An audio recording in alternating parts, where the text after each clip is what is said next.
On this episode, we're tasting simple foods that feed the soul, buttery croissants and lovingly cured meats.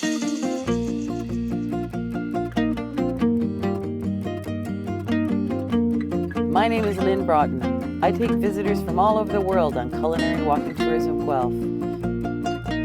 It might not be a foodie hotspot, but it should be. Our chefs are creative, our food is local, and the flavors are out of this world. It's worth taking a taste detour.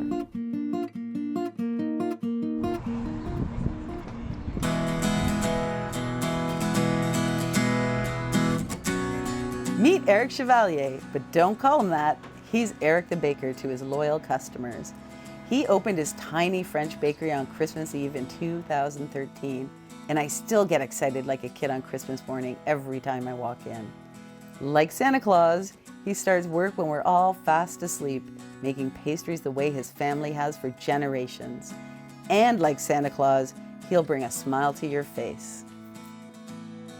Nice to see you. Nice to see you too. Always a pleasure. I think you actually have a whole name, but you're just known as Eric the Baker in this town. From a long time ago, yeah, and that's, I guess, what it just felt good, felt right.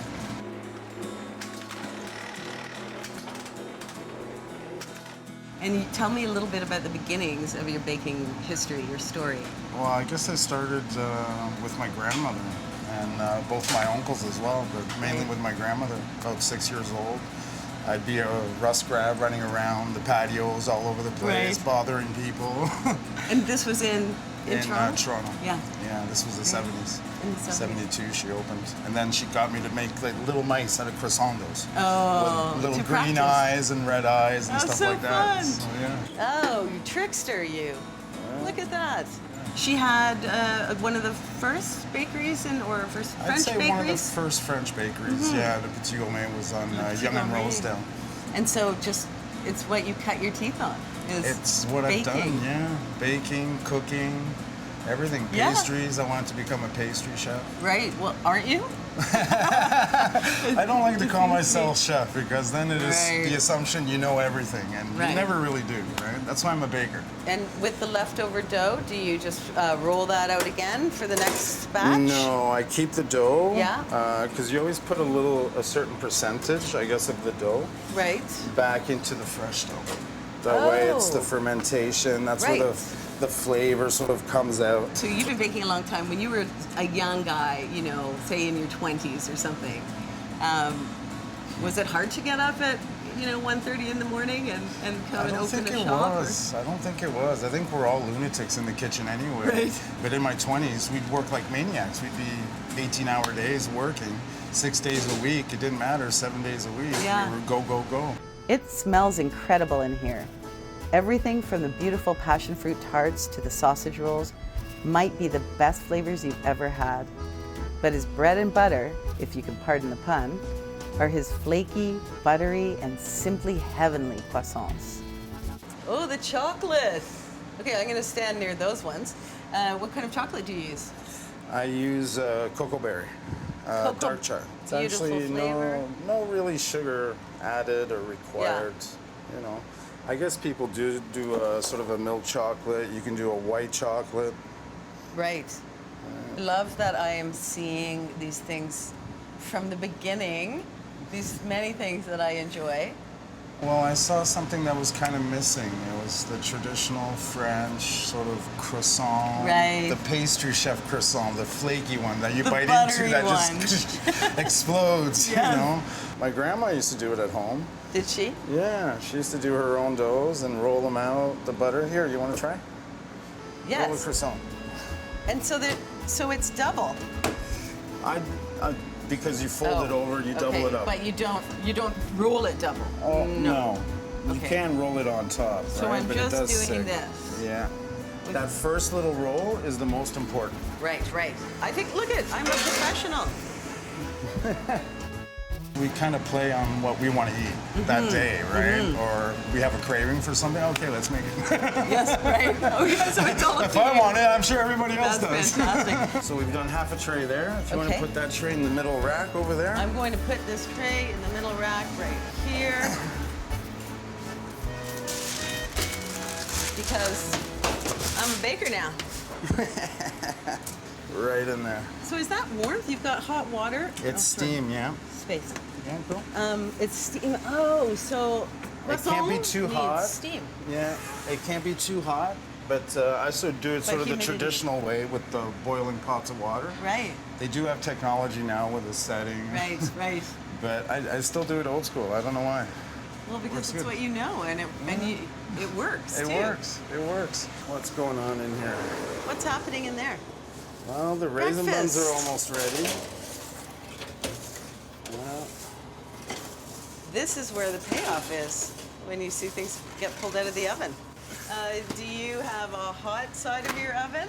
top shelf is always the hottest, Right. at least for this oven, and every oven has its own character. Yeah. So it varies.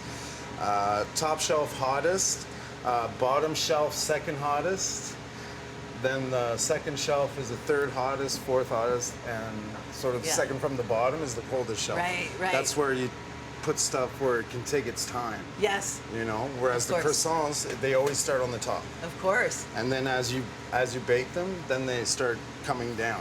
Amazing. But So you need that initial of course, that flash makes heat. sense. The Once you start process and the something, pastry. that's it. You can have Yeah. your coffee, smoke your cigarette, whatever. Right. But when it doughs out, dough's Yeah, mixing, That's what you're doing.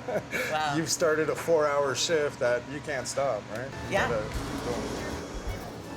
Ooh, beautiful, Eric. Can I have them all? Or even just one? You have to wait a couple minutes. You're gonna burn Why? yourself. Oh. Look at that. Oh, the chocolate ones. Yeah. Okay, that would burn. The chocolate will Gorgeous. definitely burn. Okay, I'll wait. You gotta wait. You gotta be patient. 1 minute? 2 minutes? 2 minutes. May I? Please do. Thank you. It's so flaky. It's okay that I sort of messed it up. That is a beautiful thing. That probably the one I made. You think? It is. It's one of those are the ones That's you so rolled on great. there. I'm so lucky. Look at that flaking off. So gorgeous. I'm gonna have a bite. Yum. Mmm. Now that's the reaction. Oh, that is good. I can't tell you how good without it falling out. Beautiful, flaky, buttery heaven. Loved it. Eric, can I marry you? Paula might not like that. I'm spoken for, yeah. Okay. I am she gets too. mad. I am too, actually. But thank you so much for having us here today and letting me speak with my mouth full. Come by anytime. You're Thank always you, welcome. Eric. I Thank will. you. Cheers. After starting the day with an espresso and a croissant, I love stopping into Trotters to see what they have for lunch. Let's go inside. Head butcher Brett McDonald breaks down the whole animal, snout to tail. Trotters supplies many of the best downtown restaurants. Unlike other butcher shops, they also cure meats on site, which means you can eat right away. We're a small place, do a number of different things. We took on a lot in the very beginning by going into the dry curing, the salami making, the wholesale to restaurants in the area right off the bat and the retail. Yeah. But yeah, we're sourcing everything and everything local, Excellent. everything Ontario, small farms from around the area. Yeah. Is it organic meats predominantly? We don't necessarily go with straight organic Yeah. stuff, but I stick with the ethically raised animals, Right. antibiotic, hormone-free, that kind of deal. We're Beautiful. actually slowly moving into now integrating with a single farmer that I've been talking to that is going to be raising just pigs solely for us, and so we're going to be able to visit and sort of have an idea of just know exactly what the diet is going to be, Right. and sort of even play around with different things Yeah. and finishing on different things if we want to go heavy on apples or Perfect. peanuts or something like that. And right? So- seasonal, I imagine, comes into play too sometimes. of course, yeah. Yeah, fantastic. I see that you are stamped a grade A stamp guy yourself. I felt I should stamp myself. Yeah. So you're really proud to be a butcher. Of And course what I got am, you? yeah, What got for sure. you to get to this point in this place you've had for how many years now? Well, we've been open for about 3.5 years 3.5 now. years, yeah. I was a chef in a few restaurants in the area. I've been for about 15 years, 16 years now in the industry. Right. And just sort of developed a passion for curing meats. Yeah. And the whole like nose to tail butchery, that kind of Right, thing. exactly. Especially coming from like the charcuterie side of things, that I really like. It's incredibly important to use the whole animal, and it's a Absolutely. great outlet. that we have here at the store to break down whole animal and use the whole thing. Can you tell me about this beautiful board that you've created for us? I can. So we've a mix of smoked things and cured on the board here. So this one here is our smoked capicola. Right. This is a saucisson sec. So it's a fairly simply flavored. It's just fairly heavy on the garlic. Right. And then the rest of that is just sort of speaking to the quality of pork that we're using. Yeah. And so that's a fermented salami and then hung to dry. So this is our chorizo, similar style. Right. And this one here's a smoked ham hock and egg terrine.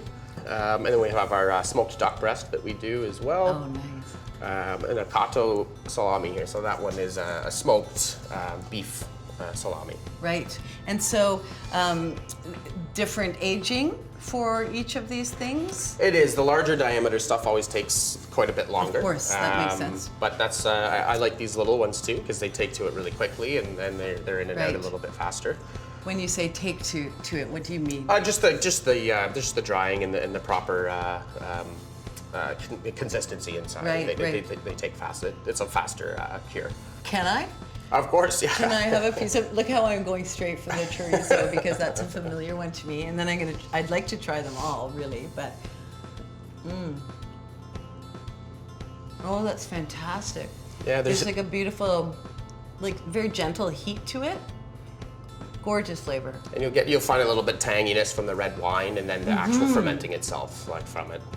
This one's really cool in comparison. The texture, because this one has quite a bit more fat to it, and so it'll really get like sort of creamy and buttery as you eat it. Yeah. Well, having come from Eric the Baker's, we're into creamy and buttery for sure. Oh, that's gorgeous. Right, a little more subtle, but great flavors coming through. Yeah. What are these sauces that you have around too? This one's just a grainy Dijon grainy mustard. Yeah. Yep. Tell me again, this is called? That one's Kato, so it's beef, and you'll get a bit of caraway and black pepper. Yes. Again, quite lean as opposed to. It is, yeah. Where did you learn how to do all this?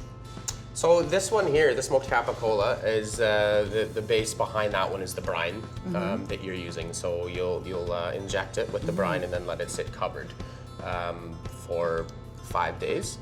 And so that was a bit of a trial and error when we first opened up the shop to figure out our brine that we wanted to use for some specific things. So we have two main brines that we use.